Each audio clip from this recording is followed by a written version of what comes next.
Okay, so we're going to talk about traction. The question is, who do you traction, who don't you traction? So in general, when a person comes in with back pain referred into the butt or down the leg, my first thought is actually Mackenzie. That's the first thing that comes to my mind, because I'm going to go simple. So even if they have a neurological deficit with weakness, consistent weakness, so it's got to be, it can't be like I have weakness everywhere. That's bull. You know, it's got to be consistent. Is it L4? Is it L5? Is it S1? It's got to be consistent. It can't be, well, guess what? He has weakness in tibialis anterior and his hamstring. Something's wrong in your assessment. Anyway, so I go through, though, with every patient who I think it's disc with radiculopathies. I'll go through with them. I hope to show you how to control this through positioning and exercise.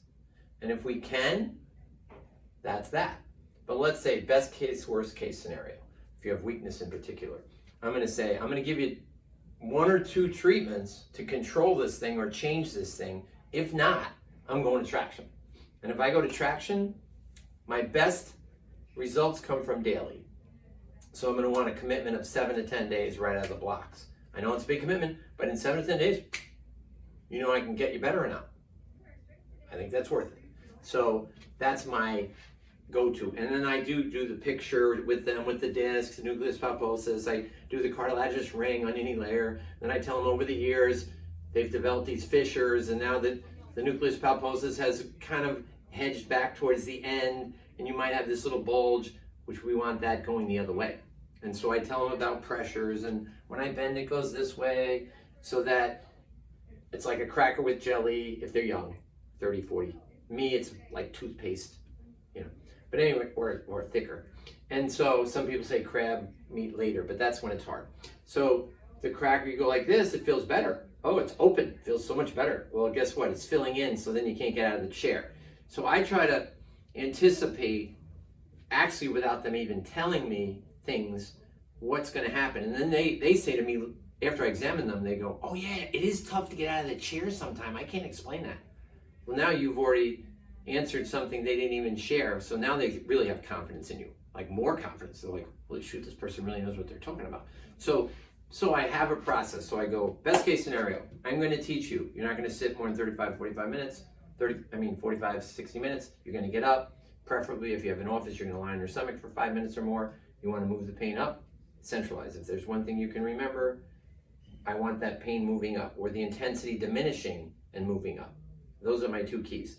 And then I say, okay, I let them do their exercises, and they come back and they're like, it felt good while it was here, but it's not going down. Well, they already know now. They know I'm going to traction. This isn't a surprise. So I'll put them in traction. So when I put them in traction, I'm going to be very cognizant of the angle of the table. Like if I think that they're like this because they can't get back, then I might have the table lower and I might have a flexion angle. And then I'm going to ask them during my pulls, where's the pain? And I want pain dead center. Like after 5 to 8 minutes, I want it dead center. I want them to go, it hurts in my back, not in my leg. Now granted, sometimes you have some in your leg. I wouldn't like get nervous the first time, but I'm like moving table up and down to try to get what I want out of that traction. So I'm aware of that. And then I tell them, after we're finished, you're going to decompress, then we're going to flip you over. And once again, I'm thinking Mackenzie. I'm thinking trying to get that thing more anterior. So, that's how I go about my traction. Now, for the people that know, I'm monitoring every time. So I'm going to monitor their straight leg raise. I want object data. So if a straight leg raise is limited, I want to know the angle it's limited so that they can see, oh, 90, 45. Oh, I thought that was my hamstring. No, it's not your hamstring. So, and then I'll do the slump and check that. So now when they're telling me coming in every day, I say, how is it? Oh, I think it's better. That means nothing to me. Like, I'm going to check their straight leg raise. Did this move any? Oh, it's 55 as opposed to 45. Oh, yeah, that's objective. That tells me something. Is their slump any better?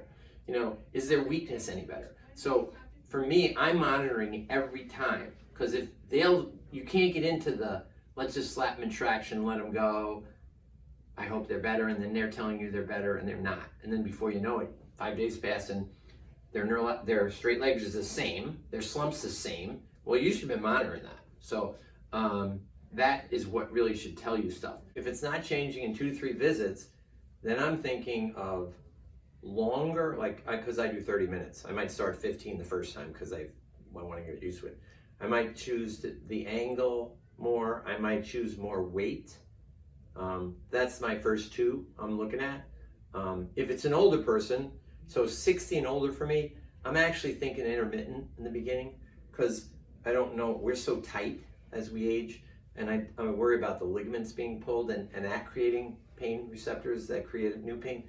So with older people, I have a tendency to use actually more intermittent to begin, and then see if I'll do static. But if you're normal and you're going nowhere, I'm checking time. Did I go from 15 to 30? Did I go from 15 to 20? Did I only do, say if they were 200 pounds, did I only do 110? Will I go to 130 and see how that has an impact? You know, I'm always asking them, is it going to your back? And if they say, no, it's not, well, then I'm going to put more weight, because I want to pull it till it hurts in their back, you know. But let's say I did 5, 6 visits, they started to feel good, and then they plateaued. Then I'd flip them on their stomach. So, because I want to change it. I might put a pillow under their stomach, whatever possible, and then I tell them, I said, I want you to know, I do a pancake thing, which I'm going to do this, and if you feel better, but then get in a plateau, I'm going to flip you. Or I'm going to change your 90-90, and then I might change, and then it might plateau, and then I'm going to flip you again. So I'm telling them constantly what I'm doing before I do it, so that they're not like, what's going on here? How come he's doing this? You know, like, they're not questioning me. I've already talked about the process. So there's no doubt. There's no like, oh, he didn't know what he was doing, or I'm not sure of this. It's like, well, he told me the whole plan. Oh, we didn't have to flip. Great. He told me that too. So it's really about covering all the bases for the patient so that they feel confident as well. So yeah, I do those things for traction, but I'm really just trying to monitor their pain and their weakness, straight leg raise. If it's weakness, I'm trying to get rid of that first. Like, I'm not as concerned about their pain, even though I'm trying to drive it to their back, but the strength is the thing I'm monitoring every time with them. And sometimes, out of the clear blue sky, I monitor them when they've been in the traction, they're going, oh, it's all in my back, and it's been 10, 15 minutes. I might, if it's a tibialis anterior, I'll say, let's see if I can hold this, and they hold it. That really gets them. If it's strong, they're like, holy shoot, this really could work. I mean, so then they really get engaged, because they're like, how's that possible? You know. So I mean, that's basically how I use traction. I'm more towards the intermittent the older they are to start, and then I try to add on time and see. People like that work with me know I'll have a timer with me, so I'll be doing intermittent. Then all of a sudden it might hit 10 minutes, and I'll go, they're feeling okay, and I'll put it on static, and then I'll hit the timer, and then I'll just like monitor and come in every couple minutes going, how's it feeling? Oh, it's a different pain. If it goes away from the back and it's a different aggravating pain, I'll go back to intermittent. I'll just like, that's it. I'm not doing static. I don't think static's the answer. But most of the time the people are 40, 50, 30. So I'm going to be doing static. And if it's neurological deficit and they're 68, 70, then I would do it static. I mean, at first I start with intermittent, but then I go into static because I really want to get that strength back. Yeah. So I don't say to them 7 to 10 and you're done. I said 7 to 10, you'll know if it's going to help you. Like, then you're either going to go to the surgeon or not if it's serious. So it's like, then they're saying at 7, this is helping. Okay. So I've had people take 22, 30 tractions in a row. So I tell them that up front as well. Like, the worst case scenario, because you have weakness. I would never tell a radicular pain that they would be 30 in a row. They're going to get better. But if you have weakness, it could take 22 to 30 to totally get everything good. But their strength's coming back constantly, so they know their strength's coming back, so they don't care, because they're like, well, This is gonna get me away from surgery, so I'm happy. You know, so I painted out. How bad is it? Let's start with exercise to see if you can control it. If you can't control it, we're tractioning. Worst case, the next case is gonna be an epidural block. In most cases, the next case is gonna be surgery. So those are our big situations that we deal with. And I tell them that right up front. So, find a patient. Now, if you ever have a patient that you question their ability to handle pain, or you think they're a little psychologically overwhelmed with their pain, don't traction. They will freak out, and you'll have an ambulance in here in a minute. I heard that story from Bev, who mentored me. I heard that story from Mike Rogers, who was amazing. After hearing both stories, I said that would never happen, and it happened to me in Chicago. Same thing. Later, I ended up getting that patient back and getting her better with traction, but didn't matter. At that time, she shouldn't have had traction. Even though I knew she could get better, she wasn't ready mentally. So that was a mistake on my part. So if you have that sense, don't do it, you know, until you win that person over. Even if you go, oh, this is really gonna get her better, don't. 65, 70% of their body weight right out of the blocks. But if once again, if I have a questionable case and I'm wondering, I have to win them over, I might do 50 or less because they're freaking out a little and then like, oh, this isn't that bad. Wow, this wasn't that bad. And then the next time I'm like, a little bit more. Wow, is this a little bit more of a pull? No, not really. It's pretty much the same. You know, because I just want to bring them on because a lot of it is here, their fear. So in general, I'll do 65, 70%. But only one time in my life, I've done 100% of their body weight. And he was going to surgery, and he had, his quad was knocked out totally, and he owned a construction company. I'll never forget the guy. And he was all for it. He's like, dude, I don't want that surgery. I don't care what you pull. You just pull. So I pulled his full body weight. It was interesting. Actually, he stepped off the table and went into a shift. Like this, instantly. I quickly did the McKenzie stuff, and then the thing snapped right back. And then he informed me at the time that had happened to him many times throughout his, you know, career in construction. He owned a construction company. And he goes, if I knew that, I would have come to you. I've been going to a chiropractor all these years. And but the bottom line is we saved him. We got his strength back, and he didn't have surgery, and we did his full body weight. So I'm not afraid of any weight. How do you know it's the right weight? Yeah, the right weight and the right angle? Mm-hmm. Yeah. Well, here I am, say, a 200-pound guy, and I'm doing 120. And I'm monitoring that first visit, second visit, and he's saying, yeah, the pain's not as bad in my leg. I feel that back pain you're talking about. Yeah, it's like right across the back. Yeah. Then I might say, well, then I'm going to stay at 120. Now, it's when I see, is he changing straight leg raise, slump, strength? That's going to determine. If he is, I'm not changing. I'm keeping it the same. If he's not, I'm increasing the weight.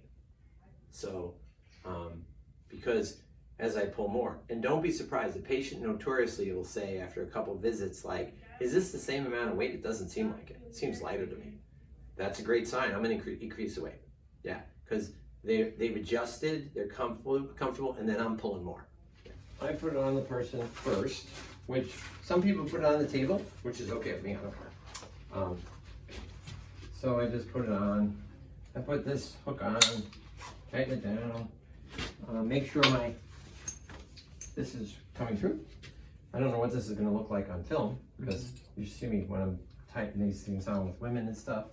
It's like, he's so close to that or this or that. Okay, so I do that, and then I say, let's have you lie down. I'm going to tighten it later.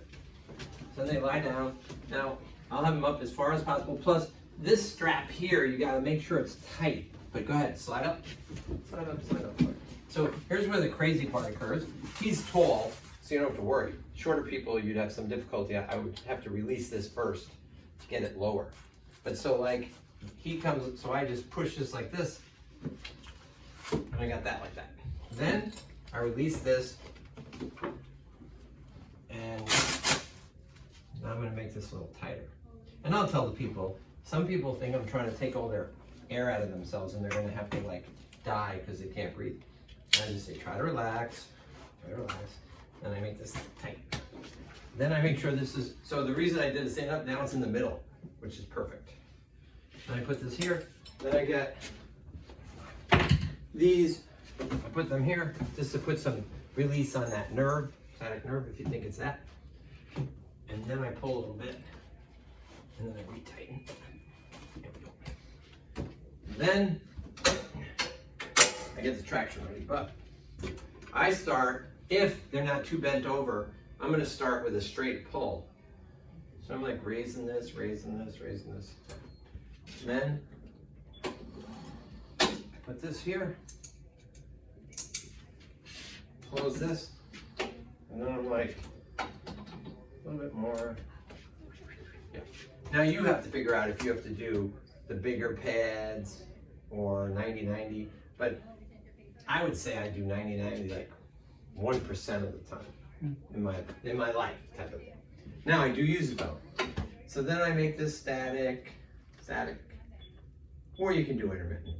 And going up and down, you can do intermittent, whatever you want. Then I put it in actually 3 steps the first time, because I want to take my time. And then how much you weigh about? 160. Okay, so like for me, I would bring his head up a little bit more. Is that a little bit more comfortable? That's fine. For older people, it would be. So he weighs 160, so probably I'm gonna do 90. So I put 90, I set it up. Now my steps for hold, if it's your first time, sometimes I do 60 seconds because I'm letting them adjust to it. So I hit 6-0, enter, and then the rest of the time I have 20, who cares? And then I would have 15 minutes, but now, here we go. So now I'm like in here and saying, once this thing stops. So it's gonna probably pull you, you're probably gonna have no significant pull, and you're gonna like say, what does this do? And that's okay, because I'm cautious, so I slowly do this. This is what I do. And you might go, well, this is a waste of my time. I understand it's a waste of your time, but that's what we're doing. And then we wait. How's that feel? So how does that feel? It feels like a minimal pull. Good. It's only 30 pounds. Okay. So you know. So now here's the second one. My pleasure. Good to see you.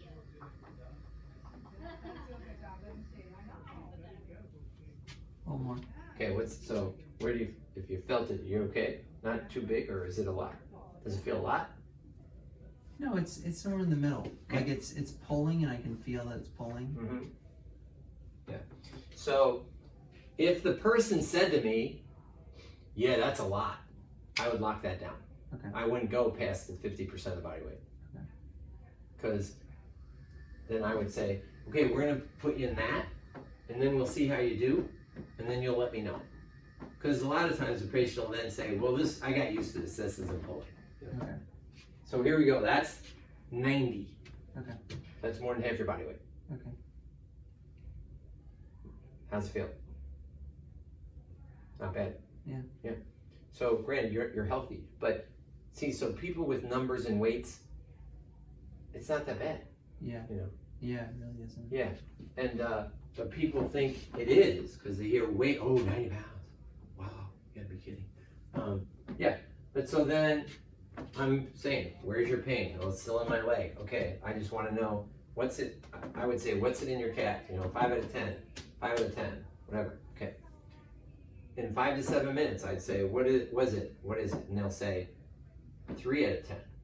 Oh, so it's diminishing. Great. What's it here? 3 out of 10. Great. 3 minutes later, well, it's like 1 out of 10. Or it's gone. Now it's in my back. Great. That's what I want to hear.